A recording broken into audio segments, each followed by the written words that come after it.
mom. She just wasn't a very good mom. She would leave us in the apartment by ourselves. There was drugs in my system. I have scars to prove, like burn marks, cigarette marks. My mom just wasn't ready to be a mom. At around 2 or 3, I got in the system. I was taken away from my mother, but my father got custody of me. I wasn't happy there. They didn't know how to take care of me, love me. I would cry every night and just ask God why I didn't have a mom there to protect me. I was never happy. I never had a child. I had left my father's home when I was around 13. I couldn't take the verbal abuse and the physical abuse anymore.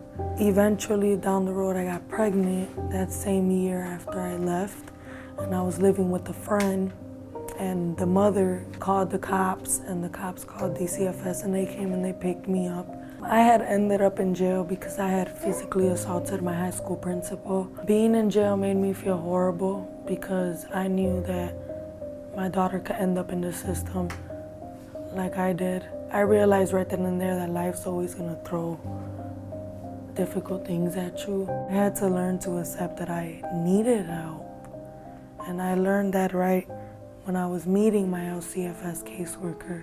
LCFS has provided me with a lot of help, things like counseling, just setting goals in place for me to follow, advice, just always a phone call away. LCFS taught me what family really is about. LCFS has helped me turn my life around in a lot of ways. All the services that they provided for me have helped me grow. It's been a learning experience.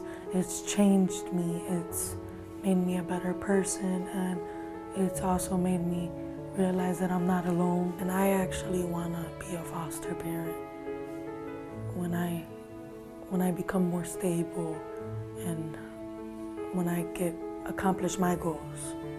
I want to be able to take kids out of the system and give them that life.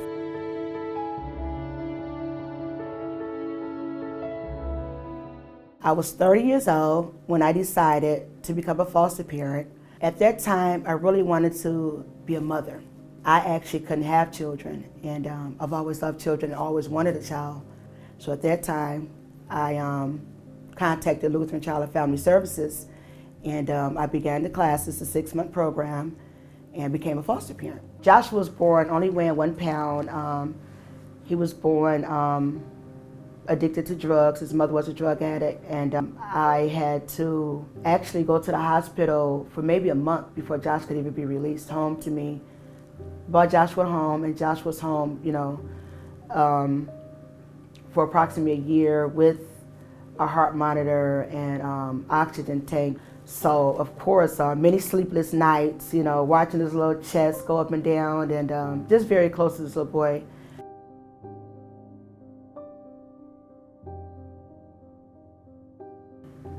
I just felt lifeless. I was totally lifeless without him.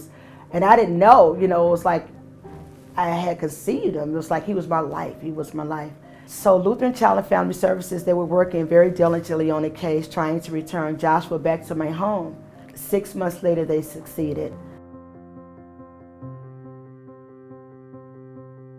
I've been a foster parent for 20 years, and I've fostered approximately 20 children.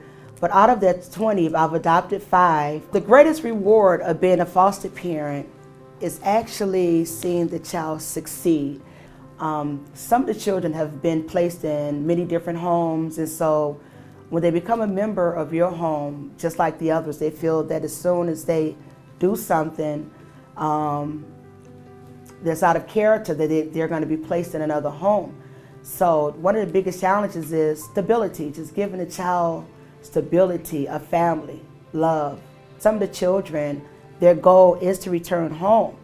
So no matter what I feel or how much I care, I have to keep a mind frame of keeping these children connected with their biological family Lutheran Child and Family Services staff has been very supportive, and again, they're like family. You know, it's more than just business, it's family. And they're truly into the children's lives. It's not just a child needing a home. They care is sincere. It's very sincere. When I found out that I couldn't have children, I was actually hopeless. I had no hope because I've always wanted children, and it was a hopeless situation. But through Lutheran Child and Family Services, they have restored that hope. And I have children. I have 5 adopted children now, and I have hope.